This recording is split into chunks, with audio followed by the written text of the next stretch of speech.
How do you go from just being exclusively a skate sharpening shop to, making things and marketing things like you're doing now? We always did do repairs, but we contacted a guy who used to rent an apartment off me, actually, who's in the advertising business, and he hooked me up with a web developer.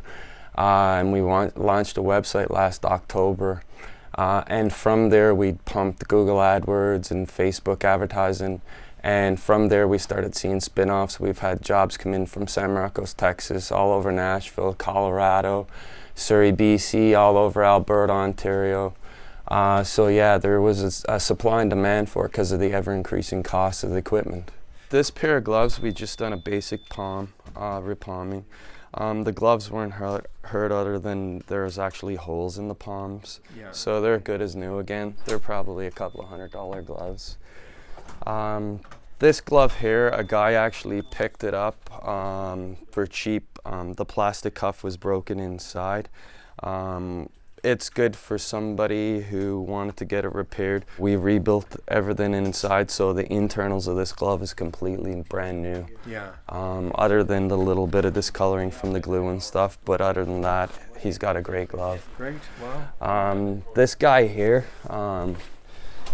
we shortened the legs of his pants. They were too long, so he dropped them in. We're after doing 3 sets for this guy, actually. Yeah. They were an inch too long. So we got to take the pants apart inside, remove all the foam, cut the foams and plastics down an inch, and then just re-sew them back together. I would imagine they're probably $250 or $300. Tell me about some of the things that you make. Yeah. So we made these goalie pad keychains, something a little different that no one else is making, and yeah, it's like a simple idea that goalies like to buy, some hockey players like to buy, just because it's so different. Yeah. And the blade bags we make hockey pant belts. Oh. Right.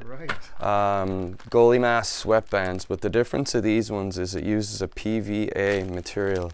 It's a cooling material, so when you wet this material, wet water bottle or under the sink, you give it a couple of flicks, and it's cold to the skin. Oh. And they say it stays cold up to 4 hours. Wow. Yeah, so it helps, I guess, regulate your temperature so much as well. We make the regular sweatbands, wherever they're to now. Goalie mask harnesses.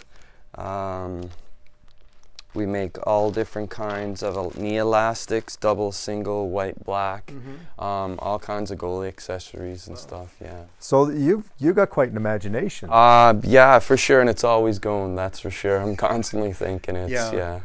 Have there been any surprises, along this kind of journey from, being a skate sharpening shop to, evolving into an entrepreneur and a manufacturer? At first, when I started the website last October, I was a little bit skeptical living in Newfoundland. Once the Americans found out, once they checked out, they were sending it to St. John's, Newfoundland, I'd be afraid they'd bail out and wouldn't go ahead with the transaction. It hasn't happened yet. Yeah. We try to keep the prices low as we can. We get bulk rates with all the couriers we use. Customer pays to ship it to us. We pay to ship it back to them. It's working, it's going well. A lot of running around in 680 square feet. If I go bigger, it's only more running around. Right now it's from the sewing machine to the skate sharpener. Yeah. And that's tons. Yeah. If I weren't having fun, I'd never be able to put the hours in that I'm putting in, yeah, for sure, long days and nights. I call it the labor of love. It's just, yeah, it's intense.